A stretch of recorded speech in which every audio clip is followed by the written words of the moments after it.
Halo Mas Ikwan, apa kabare? Cis, kayak mana? Apa kabare ya? Sehat mas. Sehat, alhamdulillah. Ana catur nih Mas. Terus? Beda. Dolanan catur. Berani. Berani dong. Oke. Aku nih hati ki mau tanya-tanya tentang bisnisnya Mas. Jadi catur Ikwan. apa tanya-tanya? Ya main catur sambil tanya-tanya. Biar enjoy gitu Mas. Yakin menang? Yakin dong. Yakin menang dong. Hitam putih. Lu pilih apa? Gimana? Aku pilih warna putih. Oke. Karena putih warna kesucian.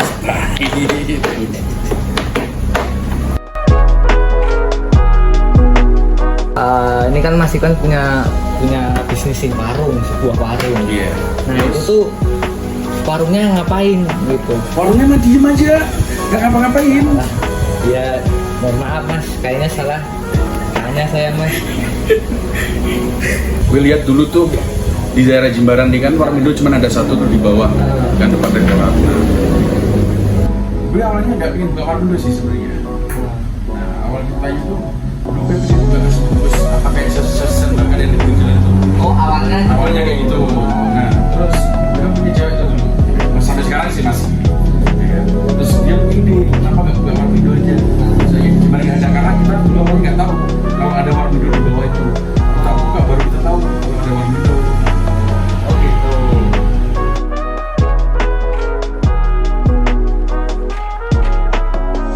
Terus itu Mas, sambil main catur aja Mas. Oke.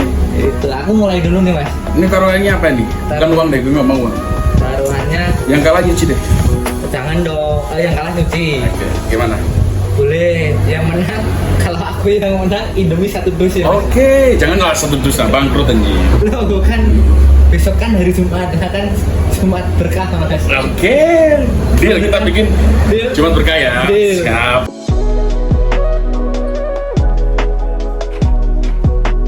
Kan tadi Mas Ikwan udah cerita tentang apa namanya awal gimana buka Warmindo ya kan. Nah apa namanya gini, apa yang bikin Mas Ikwan punya ide itu? Idenya selain ada apa namanya, selain ada lihat warung-warung Warmindo banyak tuh, selain itu apa motivasinya? Apa mungkin dari keinginan sendiri atau ada kayak motor sih Mas. Kayak ada apa namanya, kayak aku pingin usaha sendiri, nggak pingin dapat duit dari orang tua, pengen punya penghasilan sendiri. Salah satunya kayak gitu sih.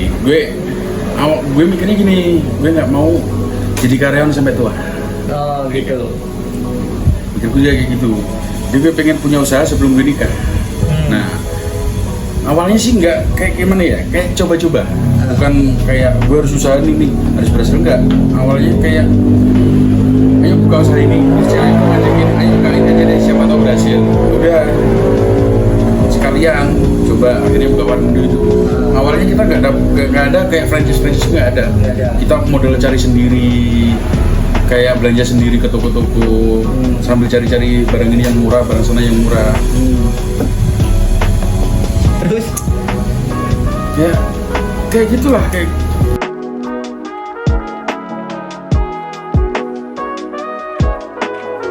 motivasinya biar nggak jadi karyawan sampai tua. itu aja, nggak ada yang lain. Ya ada lah pasti. Bisa kayak- diceritain nggak? Kayak mana ya gue jelasinnya? Susah kalau dijelasinnya. Susah juga. Pokoknya intinya kayak gue nggak, intinya itu secara garis besar gue nggak mau jadi karyawan sampai tua. Ibaratnya kan gitu. Nah peluang kan gimana pun gue pikir gini, gue pengen punya usaha. Kenapa Warmindo? Kenapa Indomie kan? Kenapa? Karena misal nih terjadi sesuatu atau apalah, gue nggak stay di Bali atau gue pengen punya cabang yang lain, itu yang gue tinggal bisa gitu loh. Kalau kayak masakan yang harus ngolah seperti nasi campur, terus nasi-nasi yang ada punya resep, itu kan nggak semua orang bisa, dan walaupun bisa rasanya kan nggak sama.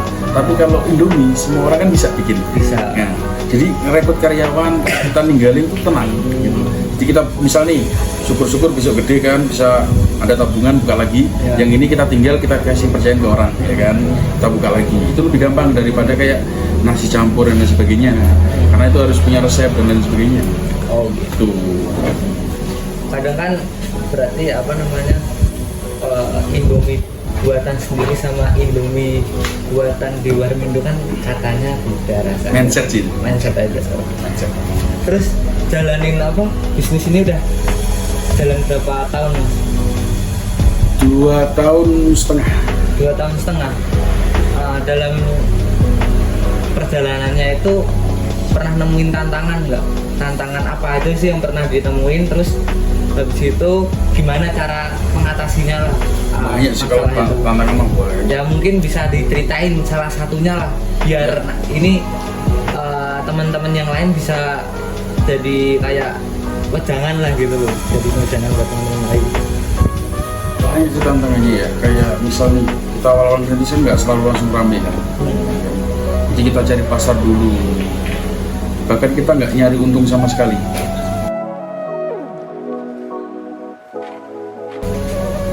Udah berapa tahun mas jalanin bisnis apa namanya Warmindo ini mas?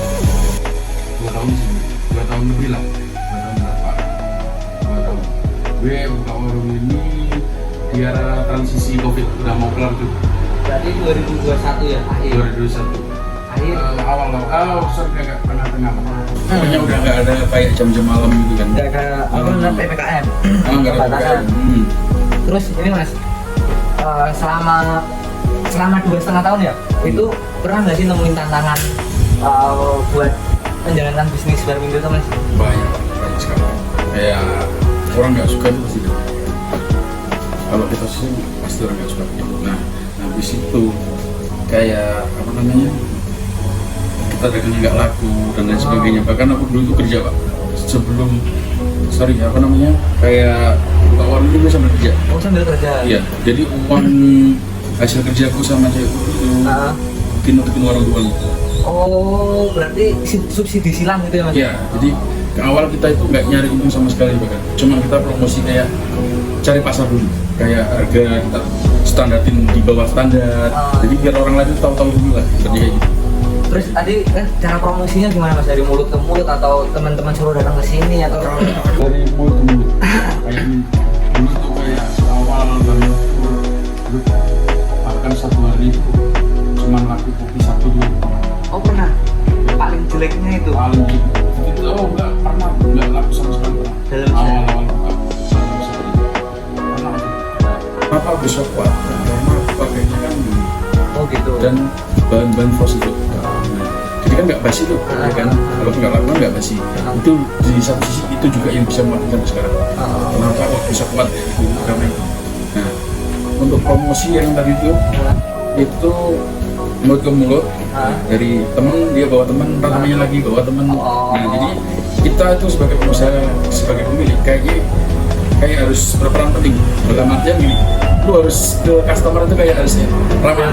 Nggak welcome, bukan cuma welcome, kayak lu harus deket sama customer itu biar dia nyaman ngobrol sama kita. Nanti kan dia pasti datang lagi tuh bawa temen kan, ya kan. Nah dia bawa temen lagi, temen yang lain bawa temen lagi. Nah itu mulai dari situ tuh naik. Nih balik lagi ke tantangan. Selain itu tadi kan bilang pernah sehari nggak apa namanya nggak laku. Nah tantangannya selain itu apa mas? Ada lagi nggak? Mungkin ada kayak kompetitor yang maksudnya ya pokoknya saingan yang nggak suka atau gimana? Ya kalau kayak gitu banyak kok jadi seperti itu. Tapi kita kan bersaing secara sehat. Ya udah kita punya apa ya kita tonjolin itu. Namanya kayak gitu. Tantangannya selain itu ada lagi nggak mas? Banyak sih kalau diceritain, tapi secara garis besar seperti itu. Oh gitu.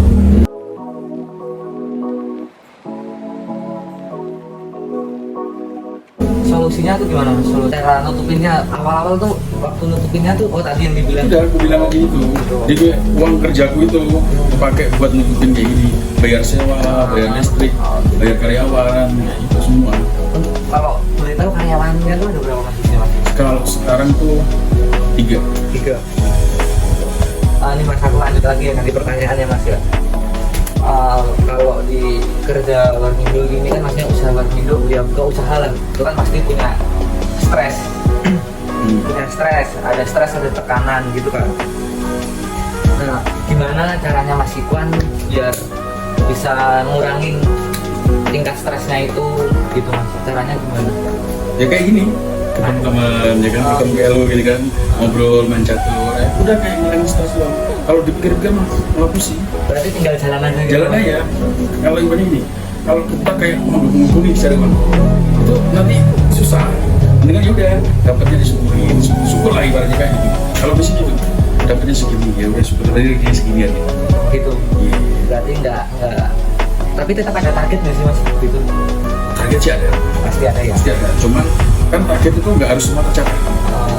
Mungkin hari ini kita dapatnya di bawah target. Tapi kan mungkin di lain hari kan kita dapat nih di atas target. Ya kan? Jadi kan bisa nutupin kayak gitu. Mungkin ada saran nggak? Saran atau masih buat teman-teman kita dan anak-anak muda lah, mahasiswa muda ini itu kalau misalnya mau buka usaha sendiri itu apa saran gitu? Saran gue cuma satu, dua lah. Apa tuh? Sabar sama fokus. Begitu. Sabar. Nggak ada sejarahnya kayak namanya usaha itu bisa langsung benar-benar jalan. Nggak ada usaha benar-benar jalan. Intinya tetap sabar. Terus aja, terus ngalir sama fokus. Sabar gitu. Nggak usah. Ini usaha nggak laku nih, ini ganti ini. Paling minim itu paling nggak itu setahun lah, baru bisa tuh dikenal orang. Minimal setahun ya. Kalau dari gue sendiri sih minimal itu setahun baru bisa dikenal orang. Terus nih apa sih kunci keberhasilannya Mas Ikhwan nih dalam menjalankan bisnisnya Mas Ikhwan? Telaten. Kalau masih kerja, ya udah kerja aja, ya kan kerja. Nah sambil nggak usaha. Kalau usaha lu udah bisa jalan, ya kan udah menghasilkan, baru lu pikir buat desain. Tapi kalau usaha lu baru mulai, jangan desain dulu. Karena apa? Nanti kalau kita gagal, hancurkan dua-duanya. Udah kita nggak kerja, usaha nggak jadi, ya kan mulai lagi dari nol itu susah. Kalau gue sih prinsip itu awal-awal gitu, jadi sabar sama telaten, kerja keras lah. Penting juga kerja keras itu. Sekarang mungkin pertanyaan terakhir nih, gimana Mas Ikhwan melihat nih masa depannya bisnisnya Mas Ikhwan gini? Dalam artinya tuh nanti mungkin Mas Ikhwan nih nikah sama keluarga Mas Ikhwan, terus gimana apa anaknya Mas Ikhwan tuh dituntut buat ngajuin bisnis ini, atau mungkin mau buka cabang atau gimana gitu? Kalau buka cabang sih pasti dalam jangka setahun 2 tahun udah punya target. Itu kan masuknya ke target, kan target kita jualan. Kita punya target. Nah, gue punya target itu setahun 2 tahun lagi gue harus punya cabang. Nah, kalau melihat ke depannya warung ini, kalau 1, 2, 3 tahun, gue yakin warung ini masih dalam artian masih bisa jalan, masih bisa menghasilkan uang. Nah, kalau untuk selamanya kita nggak tahu. Makanya kalau kita itu paling nggak itu harus punya beberapa usaha. Oh gitu. Jadi misalnya nih, di bisnis ini kita udah di titik yang kita mau nih. Nah, kita harus nyari usaha lain. Oh. Yang mumpung ini masih di titik yang bisa menghasilkan duit, jadi kita buka usaha yang lain, ya kan? Itu. Apa? Jadi usaha yang ini biar bisa Backup ini, kita. backup yang ini untuk naik lagi. Oh gitu. Kalau pikirku sih kayak gitu. Tuh, aku belum main Mas. Itu oke. Jangan gitu dulu nih, santai dulu Mas. Satu langkah terakhir. Apa namanya? Terakhir Mas. Satu kata buat apa namanya? Calon-calon pengusaha, wirausaha muda itu calon-calonnya itu apa satu kata aja Mas? Semangat. Semangat aja Mas. Semangat buat Mas Ikhwan buat Indomie satu bis Mas. Siap. Oke Mas, makasih Mas. Sama-sama.